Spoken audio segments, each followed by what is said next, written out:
Welcome to this week's episode, guys. Today I speak to Shelby, warrior mother to Stryder, and overall advocate for the pediatric cancer world and neuroblastoma awareness. Please stay tuned for part 2 next week and enjoy part 1 right now. Welcome back to the Childhood Cancer Perspective, and thank you all so much for sticking with me as I continue to detail the journey and the perspective of a parent as well as a sibling when our daughter JC was diagnosed with a rare form of brain cancer. Along the way, I've said that the silver lining in all of this is that we get to meet a lot of organizations and a lot of families, a lot of warriors. We get to hear a lot of stories. We see a lot of ups and a lot of downs. But what I am able to do is share those stories out and continue to grow our community. So my next guest is somebody that we actually met through TikTok, and we're able to hear the story of her amazing Warrior Stryder. And we're going to allow her to tell her story of his journey and everything that they've got going on. And so my next guest is Shelby. The floor is yours. Hi, if you haven't found me on other social media outlets already, I'm Shelby. My son Stryder, he is 5 years old. He was diagnosed with stage 4 high-risk neuroblastoma, January 6, 2022. What led to his diagnosis was it was the week of Christmas, and he had really dialed down his eating and his drinking, and he started to lose weight. And we were like, what's going on? And we thought maybe it was him teething because he was at that age. And then we decided, okay, he's losing more weight. He's really stopping eating and drinking. So we got him in with the pediatrician as soon as we could. It was really hard because it was the holidays. Took him to the pediatrician.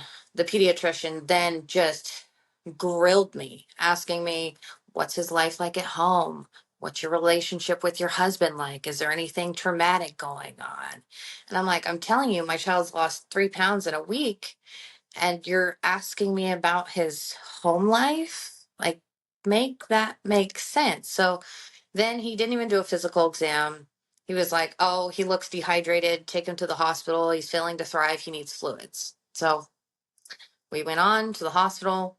One hospital was like, hey, we're really busy with COVID. We don't know if we're going to be able to even get to him and give him fluids. So that's when we decided, okay, we'll take him to the hospital in our hometown. So we did that. We were in their emergency department for probably all day, and most of the night. And so they had drawn some basic labs, and they're like, oh, he's not dehydrated. He doesn't need fluids. We saw the pediatrician maybe once while we were there, and they're like, there's nothing medically wrong with him. He's just being a picky toddler. We're just going to give you some Tylenol, Zofran, send you home. If he doesn't start eating in a couple days, bring him back and we'll put in a feeding tube. And so, like that night, he had started eating a little bit here and there. We got him some chicken nuggets on the way home, and he had started eating. So we're like, okay, well, maybe it's a virus. Maybe something else is going on. Well, fast forward a couple days, he had completely stopped eating and drinking. I had to literally get little syringes of Pedialyte and Pediasure and try and get that into him. And Corey was at work, and I was home with Mary, Stryder's little sister, who was 18 months old at the time.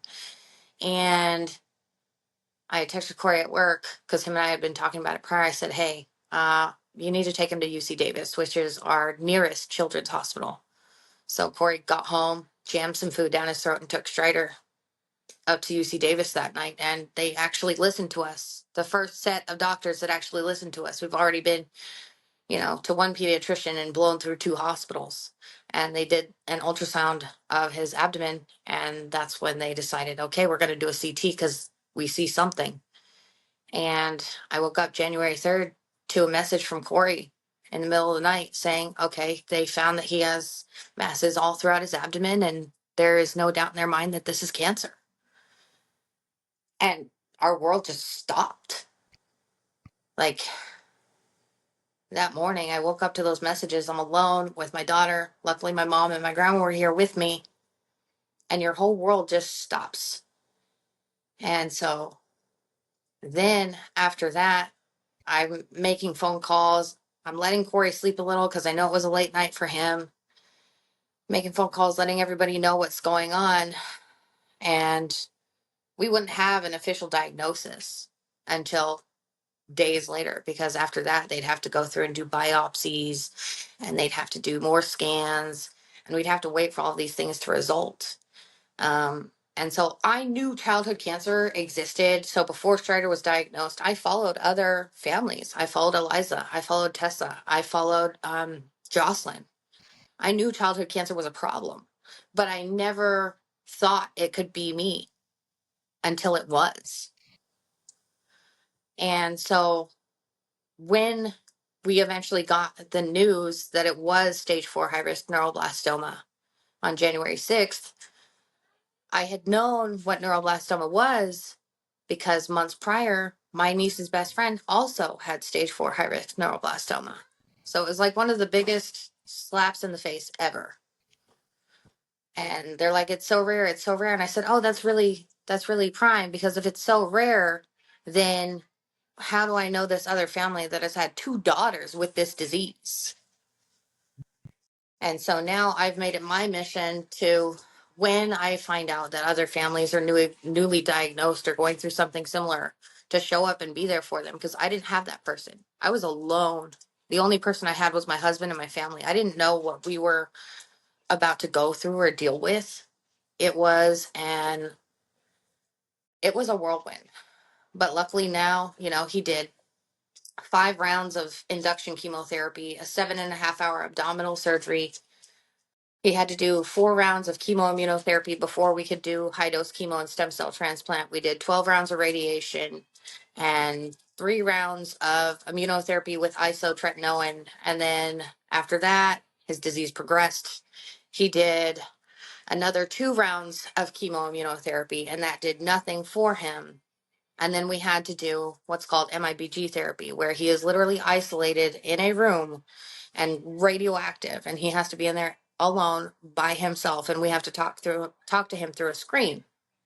And so now, after that, thank goodness, as of December 20th of this last year, his scans have been stable, and he just had a scan this past Friday, and he is still stable, thank goodness, and is now on a clinical trial for maintenance treatment and doing DFMO, and he just finished up oral etoposide on the 15th. But it's like, after all of that, you sit back and you're like, was this real life? How did we get here? And you see all of the trauma and the side effects that your child is going through, and you're sitting back and you're like, how do I process this? How do I deal with this? While some of your other friends are still with their children battling. And with neuroblastoma, it's a 50-50. You either win this battle or you lose this battle. And even if you beat this, it's a 60% relapse rate. But it's like, now we're trying to find this new normal now that we're past all the big scary stuff. And it's like, where do you go from here? You can't go back to the normal that was before. Right. No, there's what you are living now is the normal that unfortunately has been created for you, and that you fall ass backwards into. And there's no going back, and this is what your life is moving forward. And I hate calling it unfortunate side effects, but it's what it is. Because everything that happens now moving forward, a bruise, a headache, a cold, it's not the same as it was before that diagnosis day. And so you have that's one of those things to get people to realize that, oh, well, he's done with treatment. He rang the bell. You guys are good now. So we probably, we can just back up the support train and just leave you all to yourselves, and everything's good from now on. Right. And that's the understanding on the outside. Well, Right. and that's the thing. So like, everyone's like, okay, so he's stable and he's doing great. And he gets to ring the bell on the 11th of June. And I'm like, that doesn't stop his care. We still have monthly clinic visits. We still got scans every 3 months. He's got issues with his hearing. His pancreas does not work properly. He's going to have to take enzyme replacements for the rest of his life just to keep his body functioning properly. You know, yes, there could be worse issues to deal with, but even so, he's 5 years old. He doesn't take anything by mouth. Mhm. Like, how is that going to look when he's going to school, when he wants to go on field trips, or when he wants to go on sleepovers with his friends? And it's still dealing with all of the trauma that not only he has seen and dealt with, but the things that Mary has seen and dealt with, because this has been her reality since she was 18 months old, and she's going to be 4 now.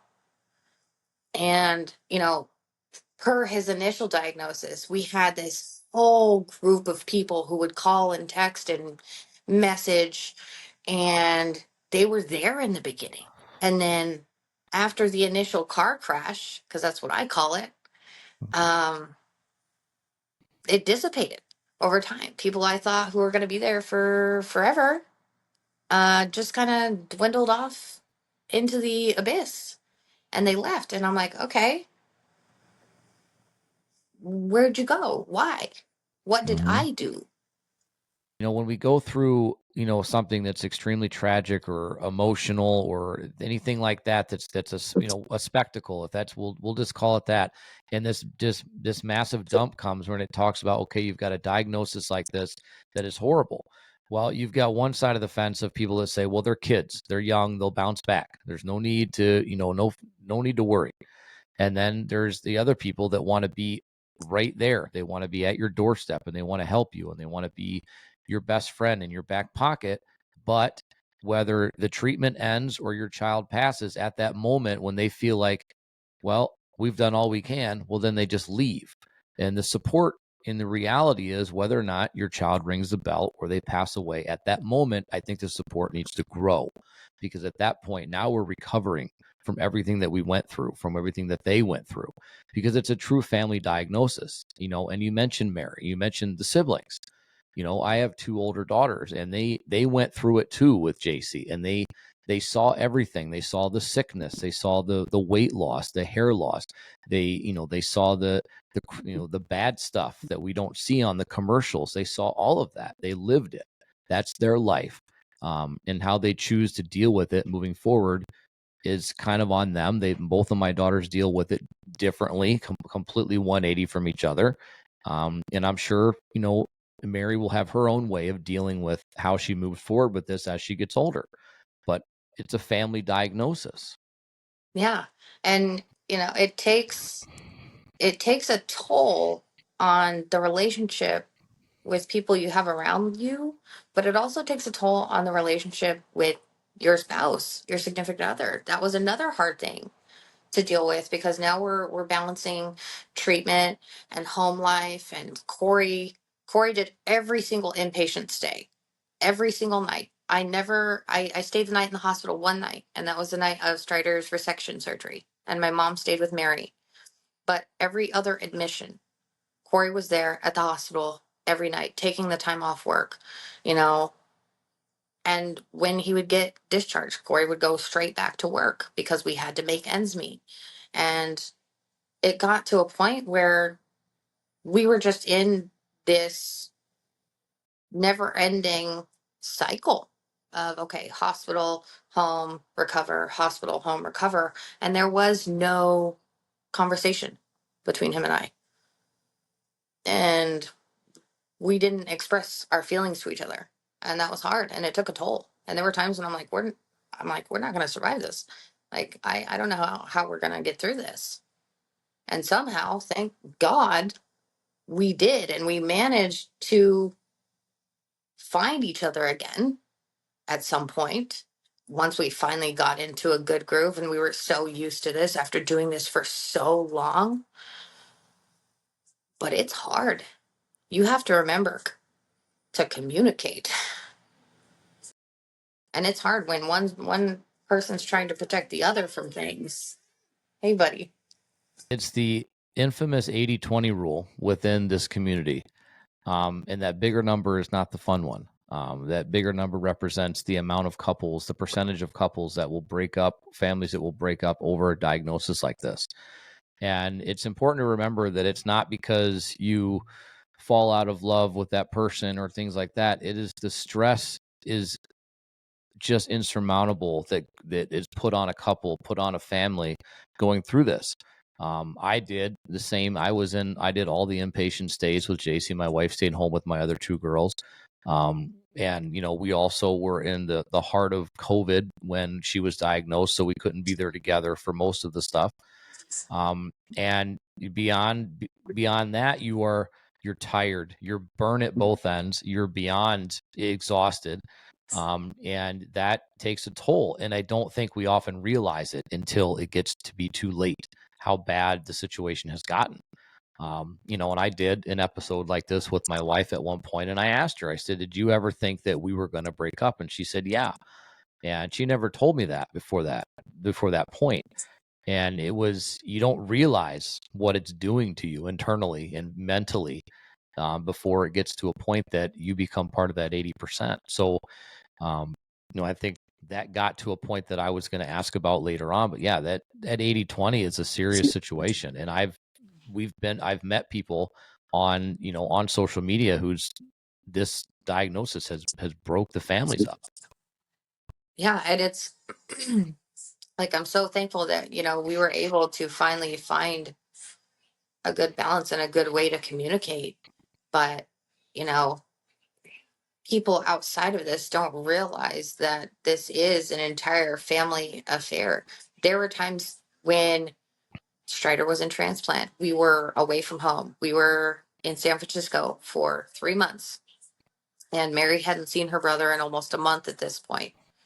And she knew I was going to walk over to the hospital. My mom was at family house with us. She was in her stroller, and she knew I was going to go and walk over to the hospital to trade off with Corey. And she wanted to go with. I said, no, you can't come with. You can't come in the hospital. That's the rules. I'm sorry. She got so upset and she goes, I want you to get my bubby out of that hospital right now. And she was screaming at me, crying at the top of her lungs. And that broke me. Having my 2-year-old child completely lose it on me, tell me I need to go get her brother and bring him back to family house right now.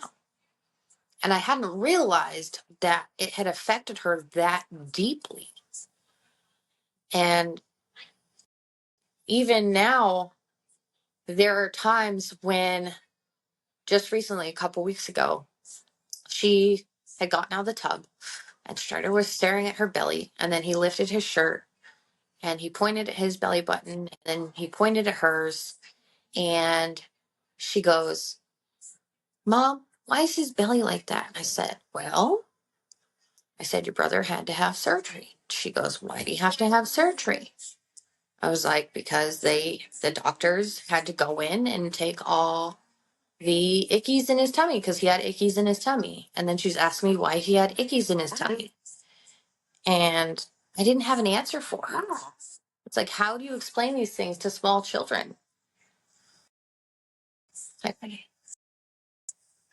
Well, there's no, and maybe there's books written, but books usually are written by people that are not experiencing the current situations, and they're writing it from the outside. And there is no right or wrong way to do it, and there's no easy way to do it, especially with younger children. I mean, I don't want to say I was lucky, but lucky enough to have older children that could understand. But at the same time, these kids, even at 2, 3, 4, 5 years old, understand so much more once they're immersed in this world than we give them credit for. Much like us parents understand a hell of a lot more than people give us credit for. And they don't understand that we research and we look into this and we live this every day. And much like I've said in the past, we don't get to turn it off and go home. We don't get to clock out at the end of the day. This is our life. This is what we did not sign up for. And people wonder, how do we do it every day? We were not given a choice. Yeah, and that's the thing.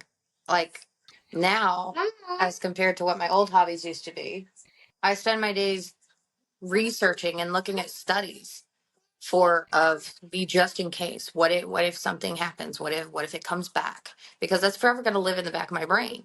He's still got that one spot. What if that one spot gets mad one day and just blows up? So it's like it never turns off.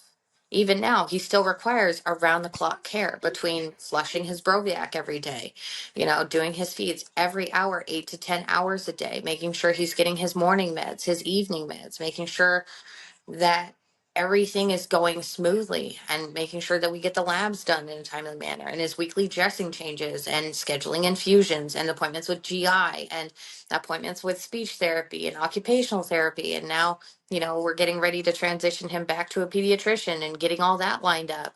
And I know he's going to have a buttload of dental work after this because chemotherapy did a number on this kid's mouth on top of all of the vomiting, because the chemos that he got were so bad. He had terrible nausea virtually the entire time. And even with some of the heaviest medications, and he was on pretty much every anti nausea med under the sun, it didn't touch his nausea, period. It's hard. It's hard for me to even listen to this, knowing and understanding it 100%, being in that same position and knowing exactly what our daughter went through, and watching. And listen, we've been a part of watching Stryder go through this, the same, you know what I mean? And to see it every single day and hear about it every single day, it's hard to believe that there's so many that just don't want to believe that it's a real thing, a real problem. And what you did right there is you named off about an 80-hour work week in about 10 minutes that you have to put in. Whereas that's where I'm getting at, that these doctors get to clock out and go home at the end of the day. They have Yeah. a patient, they deal with it, and they go home. You're the one, as the parent, carrying the load as the caregiver, but you're not making the paycheck, and all you're doing is hoping to save your child's life at the end of the day. Yeah. And and then we talk about the side effects, right? The hearing loss, the hair loss, your teeth are destroyed, your liver, your lungs, your heart. You're given this gift of chemotherapy, this gift of treatment, right? And it's supposed to save you and make everything better, but the side effects are often so much worse than what they were going through when the diagnosis came. Yeah, because so while he was in transplant, he had thiotepa. We had to wake him up in the middle of the night, do the baths every few hours for, I want to say, like a week straight. Yep. It was bad because we were trying to avoid his skin pretty much melting off of his body. Mm-hmm. And then he got carboplatin, melphalan. There's a whole laundry list of high dose chemos that he got. And he got mucositis so bad that his entire face swelled up. He had diaper rash like you would never, ever imagine to see. It was just horrible. And I'm sitting here and I'm watching all of this, and I'm like, all of this just to try, not even guarantee, to try and save my child's life. And then with his second transplant, he ended up developing a complication, veno-occlusive disease, to where it affects the liver. And he was on a liver medication from September of 2022 up to January of 2024 because of all of the issues with the chemo. And even now, with the DFMO, it makes his liver mad. But there's nothing I can do about it because he needs this medication that is supposed to help him not relapse. But again, even with that, it's not a guarantee. It's a trial. It's a maybe. Because yet again, there's not enough research for better drugs that are more effective and safer. And even with the DFMO, it can cause more hearing loss temporarily. So it will come back, but he's going to be on this drug until 2026. Yeah, I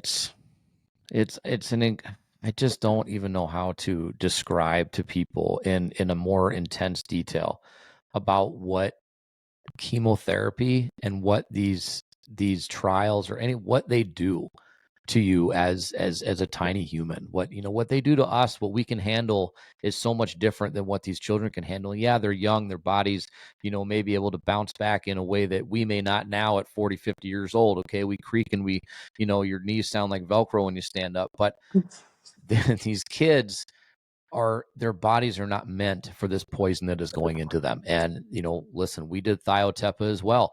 And the best part about that, the soap smells amazing. But the but the to tell you that side effect when they come in and say, now listen, we have to do these baths every couple of hours. You got to get them up.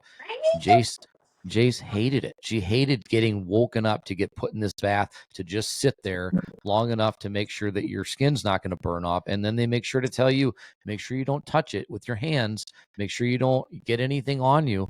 They come in and it looks like the day after tomorrow when they come in to administer this chemo. And they've got 7 layers of PPE on. And they want to make sure that you're okay. You don't touch them. You don't get anything on you. You don't, make sure if they throw up, don't get it. Make sure you're cleaning it up with gloves on. I honestly, at that point, I never took care to make sure I didn't touch her body or her skin or I didn't care. It's going into her body. The only thing I care about is why does it do that much damage? And you're worried about whether or not I get a small burn on my hand. I could have given a shit. Well, and that was me because they were like, well, you need to be wearing a chemo gown and you need to be covering your arms and make sure you're wearing gloves. And I'm like, he wants to give me hugs. He wants to give me kisses. He doesn't like the feel of it. I don't care. I'm wearing long sleeves. I'll be fine. I can go and take a shower when I go back. I'm like, and I'm not going to kiss my kid wearing a mask. Like, if I want to kiss my kid and he's got chemo seeping through his pores, it is what it is. I'll be fine. I'm an adult. I can handle myself. Right. you know and then as a woman, they're like, well, because you're still of childbearing years, I'm like, pump the brakes. You don't have to worry about that with me. Just let me be with my child, not covered in all this uncomfortable stuff that he doesn't like and that scares him when I have to put it on. Yeah. And then, there's, and it goes the same for, for x-rays and the quick x-rays when they come to the rooms, right? They made me leave. They made me get up and leave the room and all of that for safety. Or if they took her in to do a different scan, I have to put on the 7 layers of armor to protect myself while she's getting these scans going through. Like, as parents, we don't care. Okay. We just want to make sure our kids are okay. And to be honest, I think every single one of us can agree that we've all said if we could take it away and give it to ourselves and take it away from them, we would do it. So we don't care about a little bit of radiation, a little bit of chemo getting on us, a little bit of x-ray beams coming. We don't give a shit. We don't. No, the amount of times that I have had chemo, puke, and pee and other bodily fluids on me is outrageous. But it's just because I don't care. I had to be there for my kid. I don't have time to be putting on 2 pairs of gloves on each hand, the chemo gown, the booties, all of it. I didn't have time for that. I needed to show up and be there for him. And Yep. then you sit down and you talk to the doctors and you ask them all these questions about, okay, well, if this doesn't work, what do we do next in place of what you had originally planned. And sometimes, unfortunately, the doctors are like, well, we know that there's this out there, but we're not familiar with it, so we don't know if we want to do that. And that's when I was like, because we had that experience with our doctor. I had brought up DFMO to him multiple times. He was like, oh, I don't even know what it is. I'm the one that had to tell him because it wasn't being trialed at Stryder's home hospital. And so it didn't even come into play until after we had been at UCSF and done his MIBG therapy, and they brought it to our attention. And so once he got on that trial out of Oakland, his oncologist at Davis is now learning from him. And I'm like, thank goodness, because throughout this entire thing, UCSF and Davis had asked permission. Can we take blood samples? Can we take samples of his tissue? Can we take samples of his DNA? Can we take samples of his stem cells to put forth into further research down the line to try and help create further treatments for other kids? Absolutely, 5,000%. If I can help to do anything and further research that you're doing by just using something you already have instead of it becoming a biohazard trash, go for it. Yeah. And that is so important to understand that a lot of it, and that's something that I've talked about very little that we're trying to work on here, is that those types of samples end up, like JC's samples from 2020 are still sitting in storage. at the hospital in Milwaukee where she was treated. And I didn't even know this. They weren't taken out for testing. They weren't taken out for any type of research, anything like that. These samples are just sitting there. So there's going to be some families and some parents that are not going to want that to happen. But I imagine that if given the opportunity, we're all going to say, hell yes, find a reason to help. If you can use this to help somebody else, because when we go through this, and you mentioned this before, when we were diagnosed, it's the same thing with you guys. You were alone. You're not part of a community that understands what you're going through. Who do you turn to? Who do you ask questions to? Who do you lean on? Who do you really reach out and say, hey, what do I do? What am I supposed to do now? You're a deer in headlights at that point, in shock, not understanding what to do. But when you get a little bit into this, about 5 minutes, and you're like, yes, we want to help other people because we don't want anybody else to go through this and feel what we felt on a daily basis and have those images that are in our brains, in our minds, that we see every single day. We don't want anybody else to feel that. So that research is so important, and it's definitely not happening enough. I mean, I've had the ability to be able to see that it is happening in places because, I found doctors. There's, one here in UW that is doing specific research on neuroblastoma, which is awesome. And he has some great ideas, and their scientists have great ideas. And I hope that comes to fruition and they can make some amazing efforts forward, but it's definitely lacking. Well, yeah, and the hard part with neuroblastoma, and not a lot of people know unless you are a neuroblastoma parent, is there are so many different factors when it comes to neuroblastoma and how it's treated. That's why I think they're having such a problem finding something that could be universally used. Because, so for instance, Stryder, he doesn't have the MYCN gene, which is their amplification, not gene, and he doesn't have the ALK positive gene. So those are all good things. They do a full chromosomal breakdown because with neuroblastoma there are certain deletions and additions that they look into to determine overall outcome, and they use that alongside the original tissue biopsy, which at the time, Stryder's uh, histology was unfavorable, and his disease burden was so bad. So you have what's called a Curie score. The highest you can have is a 30, and they break it down into 10 segments of the body. The highest score you can get for each segment of the body is a 3. So Stryder's Curie score originally was a 24 out of 30.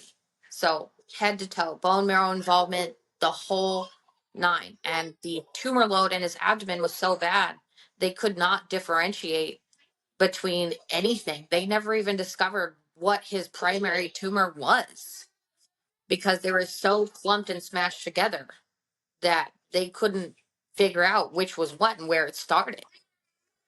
And there's other neuroblastomas. You've got CNS neuroblastomas, which that involves the spinal fluid, and it's a very, very tough thing to treat. You've got ganglioneuroblastomas.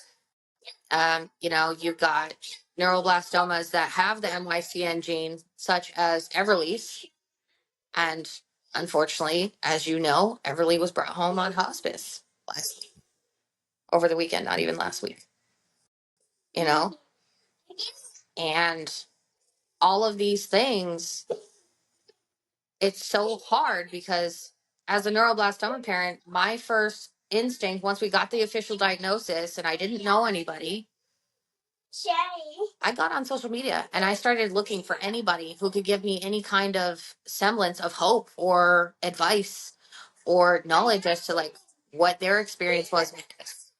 And luckily I found Mariah, I found Tony, I found Krista, and I was able to talk to them and ask them a million and one questions. And even throughout Strider's journey, I would still come to them and be like, "Hey, have you done this? What was your experience? How did Savannah do? How did Riley do? How did Paisley do?" But it's like having those people there to bounce ideas off of and ask questions was huge for me because then I went into our treatments with Strider with more knowledge than what the doctor had given me. And so it prepared me for, especially transplant. When Strider started to show signs of VOD, I kept pushing. the doctors to test him. He's not showing traditional signs of it. His liver's not enlarged. And then Thanksgiving Day, oh, he's got VOD. And it's because I pushed so hard for them to keep looking, keep checking, because they were only doing the labs every 4 days. And I think he did so well with it because we pushed so hard for them to keep looking just in case. But it's like I had told my nurse coordinator, Lorinda, recently, I said, how do we go about setting something up in the hospital, some form of a network to set up families with a family who's been doing this for a little while, who they can come to and ask questions? Because having that would be very beneficial for people. And if they don't want to, that's fine too. Because then they'll have somebody to rely on. Well, that is a huge it's a huge undertaking to put together a group like that or a network, but it's so important and it's such a vital piece of what we're missing right now. I mean, I did some mentoring for one family that was just recently diagnosed, with a brain tumor, and he was able to kind of talk to them and not give advice, but just kind of listen and give our experiences and what how to deal with things or how to move forward, and just kind of give maybe hope, and just but give that shoulder to lean on or that ear to listen to. Social media is both it's both a curse and a blessing, and it's definitely something that has allowed, like I mentioned in the beginning, it's allowed a lot of families to come together and to share these ideas or share these stories and become part of a bigger community that can get answers or can just be there to support each other. And that is something that is vastly missing, and it's because this community is a lot of times and for most of the days just put in the dark. And if you close your eyes and turn around, then we don't exist. We're not here because you are told, and it is pumped down your throat every single day that pediatric cancer is rare. Pediatric cancer it doesn't affect enough people to be something that needs to be a social outcry. But yet it is the pandemic of all pandemics. It is the epidemic that is taking away way too many of our children way too young. And whatever children it's leaving behind, it's leaving them with lifelong issues that they will have to face and they will have to battle every single day because the treatments suck. Oh yeah. And when Strider diagnosed, they sat down, they said, oh, neuroblastoma is so rare. Only 700 to 800 kids are diagnosed a year.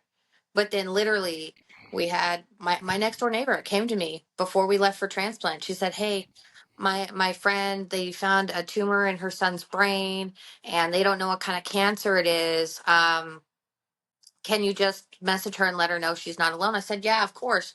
Within a matter of days, I'd been talking to this mom again, neuroblastoma. And I'm like, that's crazy. That's absolutely crazy because my next door neighbor and my son also has neuroblastoma.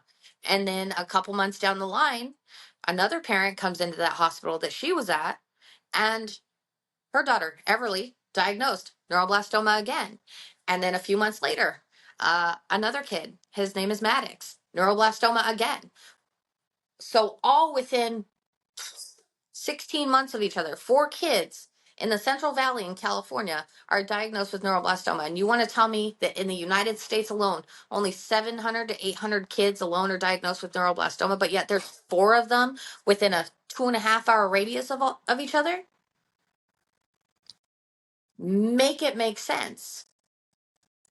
Well, you said a key word though. You said only. There's only 700 to 800. You know what I mean? There's only 30 children a year that are diagnosed with JC's cancer. There's only, right? So that to me, what that says is that our government, our country, our world thinks that that's an acceptable loss.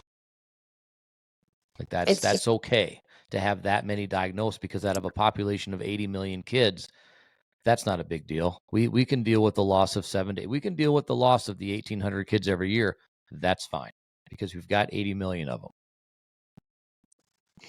And that's the thing that gets me is, politicians want to sit back and they want to talk about, oh, we need to protect our kids. We need to do better for the kids. We need to, do this for the kids as their talking point to get elected. But then when it comes time to actually show up and do something productive for the kids, they're like, oh, no, we've got foreign policies to do. We've got budgets. We've got to send money across the pond, send them billions and billions of dollars that we don't have. Um, but our kids here at home don't matter. That's not our problem because it's not my kid. Yeah. No, politicians fight. Politicians fight for issues they created. Pediatric cancer was not something that we created. It happens. And for kids, it is 99.9% of the time shitty luck. It's not environmental. It's not what you eat. It's not where you sleep. It's not where you went to school. It's shitty luck. It's gene mutations. It's not even genetic for the most part. They just happen and they don't understand it. Pediatric cancer is not understood. That's the biggest thing, is that people don't realize that while you can associate a liver cancer or a lung cancer in an adult with something that their lifestyle has created, maybe not all the time, but it's something their lifestyle has created, or even a genetic factor that has, genetics in females and genetics in males can cause certain types of cancers throughout family lines. For kids, none of it makes sense. There's no rhyme or reason to it. And so we didn't create these problems. These problems are something that need to be taken care of. And when you mention like they're out there fighting for foreign policies, they're out there fighting for, what fucking bathroom to use. These are problems you've created. You have ushered in people to make these complaints, and you've decided to follow it because it's the best thing. It's clickbait. Clickbait's a fun word because we've been using that lately on Oh, social yeah. media, Oh, and yeah. it's been working, right? It gets people all fired up and upset, Yeah. and it doesn't matter where you stand. You don't even have to tell anybody, and No. it's so incredible. Literally just sitting there and with a picture, and people lose their minds. But yet, you know we'll have facts up there about how many kids are diagnosed a day, how many kids die a year, the side effects, the long-term health issues. Okay. And people don't bat an eye because they can turn around and run, say, okay, well, it's not my problem, it's not my kid. Yep. But it's not your kid until it is. Mm-hmm. That is such an important thing for people to understand and listen to and put it into your brain, tattoo it on your forehead. Neither one of us were cancer parents until the day that we were. And neither one of us thought that we would be the families that were part of the kids that are part of that group on that commercial. Neither one of us thought that. Neither one of us thought the worst when our kids' symptoms were cast aside by doctors day after day, month after month, when we knew something was wrong. Neither one of us thought that's where it was going to lead. Yeah. And it can be you in a second, in a moment. It doesn't matter. Okay, listen, I'll piss people off by saying when it comes to the diet, yes, diet can have a factor in how your life moves forward, how you live, how you grow, all that kind of stuff. Absolutely it can. But it doesn't have a factor when it comes to this type of thing to the mass that you think that it does. And always being given the unsolicited advice to us that we get all the time. Well, if you would have fed your kid this, or if you would have done this, or you wouldn't have the vaccine being thrown out there, if you didn't get them vaccinated as kids, all of this, well, they probably wouldn't have had cancer. It's your fault. Or our famous friend that we had a year ago that told my daughter, JC's sister, that it was because she put food coloring in her mac and cheese one time and made it a different color. That was what gave her cancer. That was an exciting time. Yeah. Meanwhile, literally from the moment he was born, I nursed him. And then when we swapped over to purees and solid, I had the little steamer that I pureed all of his foods out of fresh vegetables. And I did everything I thought I could. And even so, here we are.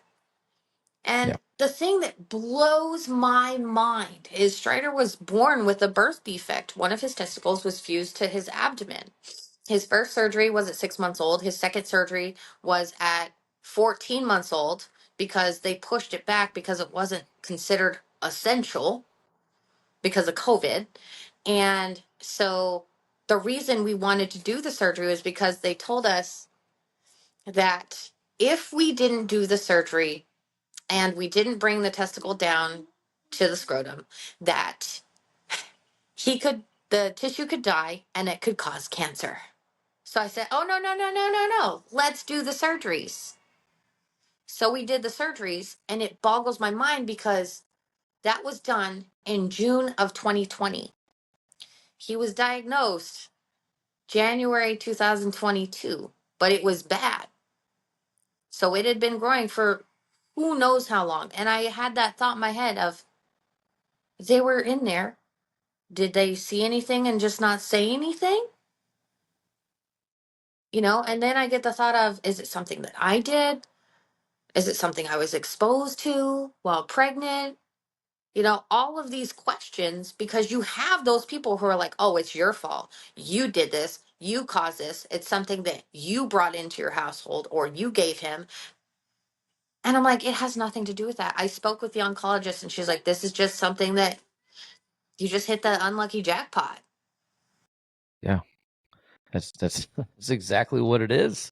That's exactly what it is. It is dumb luck that these kids are diagnosed with any type of cancer, with whether it's neuroblastoma, choroid plexus carcinoma, whether it is leukemia, whether rhabdomyosarcoma, whatever. We could list them off for hours, but it is absolutely dumb luck. There is no rhyme or reason. There are very few factors or links that can be associated with it, but it's going to be case specific. You can't mass say, well, okay, well, leukemia is caused by this, and you're only going to get it if you were exposed to this. That's just not the case. And a lot of these parents that have their children diagnosed, they are you know everything is organic, everything is, they're homeschooled, they're not exposed to anything, they get vaccinated or they don't get vaccinated, they whatever, and it doesn't matter. They can be affected the same way that someone that eats junk food every single day, and the Yeah. someone that whatever, it's not, it doesn't matter, any of that, none of that stuff matters. It is shitty luck, and I wish to hell that people would just listen, stop trying to give us unsolicited advice about what we could have done, and instead of actually listening to what we did do, and understand that we did absolutely everything that we could, and we still feel like we failed our kids. And that's the biggest problem here, is that no matter what we do, we feel like, what the hell did we do wrong?